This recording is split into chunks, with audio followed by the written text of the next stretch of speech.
एक छोटा सा ड्रीम रखा था कि हाँ मेरा भी घर बार होगा, एक बहुत अच्छा मैं घर बनाऊंगी।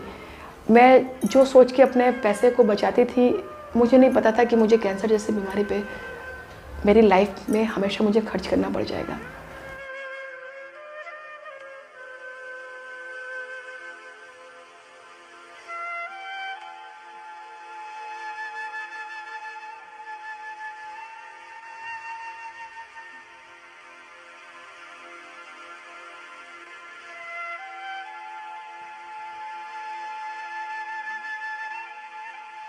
एक अच्छा स्पोर्ट्स बैकग्राउंड था मेरा।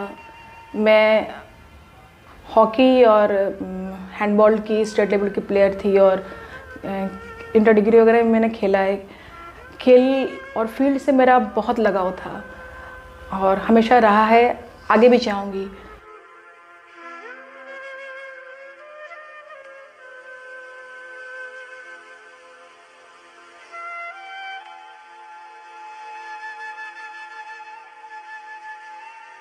अपना रूटीन जॉब मैं ख़त्म करके जा रही थी और अचानक से जब पेट में दर्द हुआ, मेरी हालत इतनी ज़्यादा ख़राब थी कि शायद मैं एक दो कदम भी मेरे लिए चलना बहुत ही मुश्किल हो रहा था।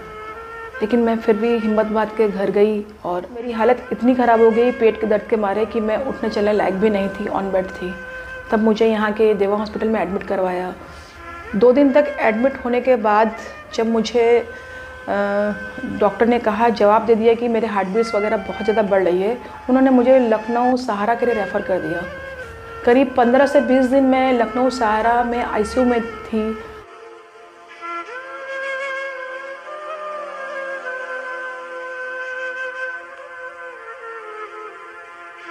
मेरी जो रिपोर्ट्स थी मेरे सिस्टर इन लॉ जो मुंबई में रहती हैं उनको दिया गया और उनकी हेल्प से जब वहाँ पे हिंदुजा हॉस्पिटल में दिखाया, हिंदुजा हॉस्पिटल में दिखाने के बाद डॉक्टर ने मुझे तुरंत बुलाया।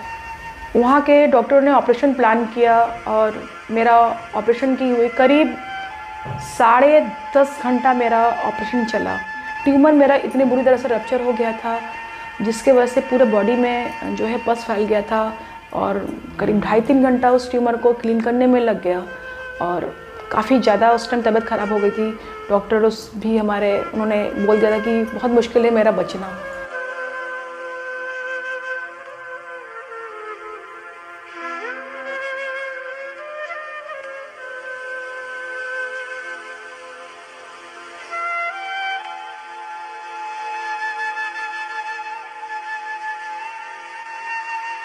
एक 2 महीने के बाद अचानक मेरे हस्बैंड ने मुझे कहा कि अब डॉक्टर को दिखाने जाना है। तो हमने कहा सर्जन को नहीं, उन्होंने कहा सर्जन नहीं, दूसरे डॉक्टर को दिखाने जाना है। पेट में जो ट्यूमर था उसमें उनको कुछ डाउट था कि एक ट्यूमर जो है वो कैंसराइज हो गया था।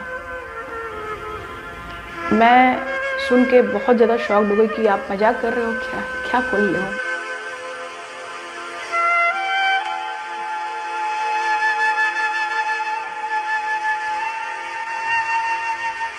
डॉक्टर के पास गई और क्लियर हुआ कि हाँ मुझे इंटेस्टाइन जिस्ट कैंसर है। तो मेरे लिए बहुत, इतना कभी खुद के लिए मैंने सोचा नहीं।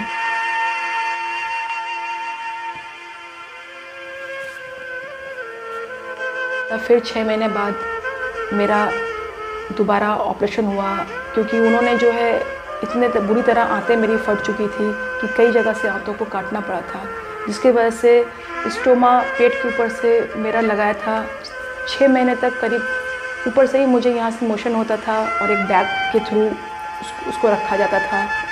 फिर 6 महीने बाद जब उसको दोबारा क्लोज़ किया स्टोमा को और मुझे लगा अब तो शायद मेरा सफ़र यहाँ ख़त्म हो गया है, लेकिन बस ख़त्म नहीं हुआ था। फिर मैं डॉक्टर को जब रूटीन चेकअप कराने गई तो समस्याएं मेरे साथ आती गई। पेट में लगातार मेरे पानी भर जाता था।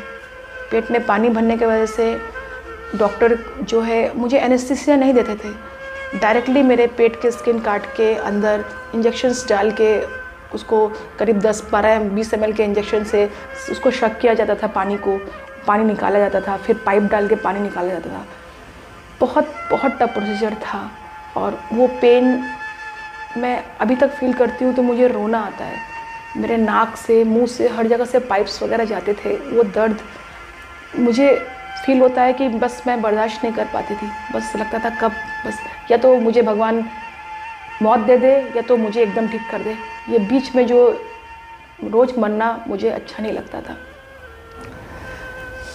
किसी तरह से अपनी ज़िंदगी को मैंने संभाला। साल 1.5 साल बाद थोड़ा सा मैंने खुद को स्टैंड करने की कोशिश की।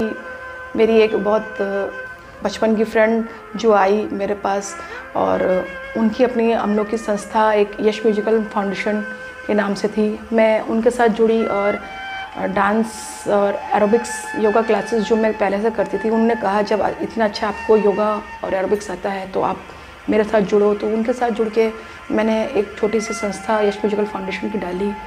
लगातार मैंने उनके साथ अपने क्लासेस लेना शुरू किया, जिसमें मेरे हस्बैंड, मेरी माँ, मेरे फैमिली ने मुझे हमेशा सपोर्ट किया है इस चीज़ के लिए कि हाँ मैं खड़ी रहूँ।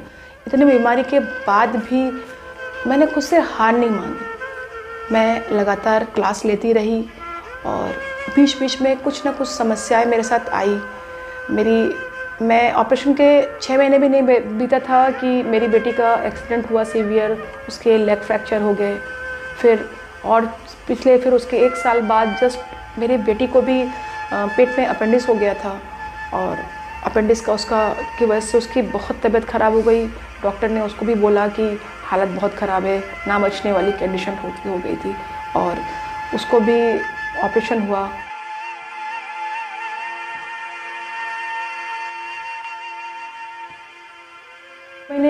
मुझे उनको मेरे साथ हॉस्पिटल में रहना पड़ता था, जिस वजह से कोई इतनी लंबी छुट्टी नहीं देता था, और फाइनेंशियल क्राइसिस बहुत ज़्यादा हम लोगों ने देखा है। और लेकिन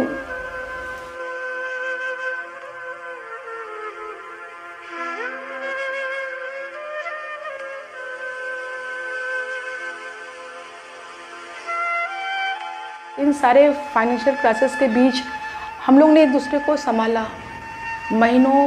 महीनों परिवार से दूर रहना, कितने त्यौहार बीत जाते थे। मेरी बेटी इस इंतज़ार में कि मम्मी तुम कब आओगी, अच्छा इस बार तो आ जाओगी ना, दिवाली में मेरे साथ रहोगी ना, अच्छा मम्मी अब तो होली आने वाली है, अब क्या।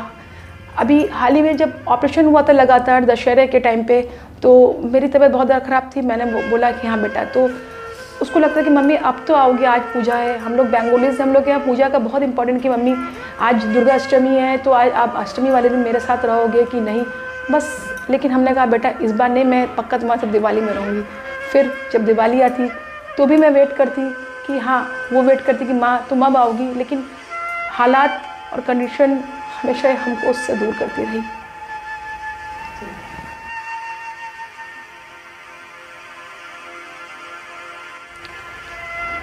जीवन में एक माँ, बाप, हस्बैंड, बच्चे और उनके साथ एक मुझे बहुत बड़ा सपोर्ट मिला मेरे दोस्तों का, और उनमें से सबसे ज़्यादा मेरी मैम संगीता मैम का, जो हमेशा मेरे सुख दुख में साथ खड़ी रही। मेरी माँ, मैम, मेरी बेटी हमेशा मुझे प्रेरणा देते रहते हैं, मेरे हस्बैंड, कि मैं हमेशा खड़ी रहूँ, स्ट्रांग बनूँ, कि बस यहाँ ज़िंदगी की हार नहीं है बेटा, कि तुम आगे तुमको रहना है, जीना है, सब कुछ करना है। इन सब का सपोर्ट है। एक कहते नहीं कि हाँ मातृशक्तियाँ, तो ये हर रूप में मेरे साथ हमेशा रहती हैं। जब एम्स में ऑन्कोलॉजिस्ट के पास गई, और मतलब रोज़ मैं सुनती रहती थी कान के पास अपनी एक आवाज़ कि बहुत महंगी दवा, बहुत महंगी दवा, लेकिन मुझे पता ही नहीं था कि वो जो डॉक्टर बात कर रहे हैं डिसीजन वो मेरे लिए था। मैं ऑन्कोलॉजिस्ट के पास गई तो एक कहा कि आपको जो पुरानी दवाएं थी, एक इमिडेंट नाम की, जो मैंने पिछले 5 साल से खा रही थी, वो आपके बॉडी में रिस्पॉन्स नहीं कर रही है। इसका एक नया सॉल्ट आया है सुमिटानिप नाम का, जो आपको अब खानी पड़ेगी, वही आपके बॉडी में रिस्पॉन्स करेगी। मैंने कहा ठीक है। जब मैंने बाहर से नेट पे उसका दवाओं का रेट चेक किया तो उसमें 33,007 टैबलेट का था। मैं बहुत शॉक्ड हो गई। मुझे लगा 7 गोली का नहीं, 33,000 देखा तो मुझे लगा कि हो सकता है मैं क्या गलत देख रही हूँ, लेकिन मैंने जब देखा और उसको डिस्काउंट करने के बाद टाटा वगैरह से और सब जगह मुझे 25,000 की वो दवा मिल रही थी। मैं वहाँ डॉक्टर से हेल्प मांगा कि मेरी अर्निंग नहीं है, मैं 90,000 रुपये, 1 लाख रुपए की महीने की दवा मैं कैसे खा पाऊँगी। तो एम्स वाले डॉक्टर्स ने मुझे कहा कि उनकी भी एक लिमिटेशन है हेल्प करने की, तो उन्होंने मुझे फिर टाटा रेफ़र कर दिया। मैं टाटा बनारस में गई और अपना रजिस्ट्रेशन वगैरह करवाया और सारे ट्रीटमेंट वगैरह का प्रोसीजर लिया। और इस बार जो है मुझे उन्होंने 2 महीने की दवा, जो पुरानी मेरी मेडिसिन चल रही थी, सुब्रतानिब दवाई इतनी ज़्यादा एक्सपेंसिव थी, मैंने कहा मेरे लिए पॉसिबल नहीं है। अब मैंने अपने लाइफ को, ज़िंदगी मौत को छोड़ दिया था कि जो होना होगा देखा जाएगा। फिर टाटा वालों ने सजेस्ट किया, उन्होंने मेरी पुरानी मेडिसिन जो थी इमिडानिब, उन्होंने कहा कि आप 2 महीने चलाइए, फिर देखते हैं आपकी बॉडी क्या रिस्पॉन्स करती है, और अगर नहीं की तो फिर दोबारा सुब्रतानिब चलेगा। तो बस मुझे नहीं पता मैं क्या करूँगी और मैं कैसे अफोर्ड करूँगी इतनी महंगी दवा, और इसलिए मैंने अब छोड़ ही दिया इसको, ईश्वर के भरोसे और सबके दुआओं के भरोसे।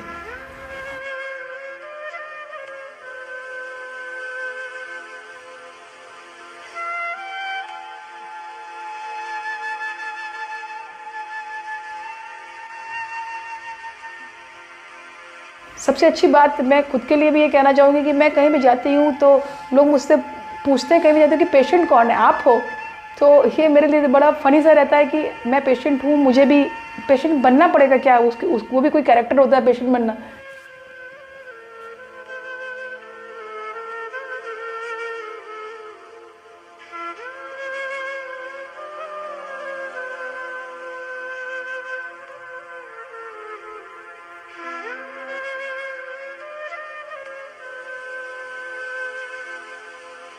मैं खुद के लिए सोचती हूँ कि मुझे अपने लाइफ को चैलेंज देना है, मुझे सही होना है, मुझे सबको दिखाना है कि मैं पेशेंट नहीं हूँ। क्योंकि एक बीमारी जो है ना आदमी के दिमाग में होती है कि मैं बीमार हूँ, मैंने वो सोचना ही बंद कर दिया कि मैं बीमार हूँ।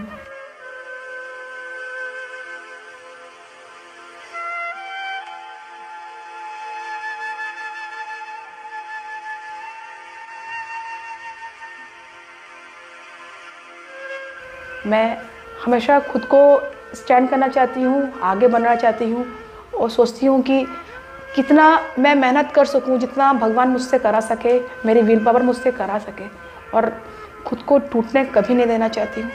अपनी बेटी के लिए, अपनी माँ के लिए, अपने हस्बैंड के लिए, अपनी फ्रेंड्स के लिए, सबके लिए।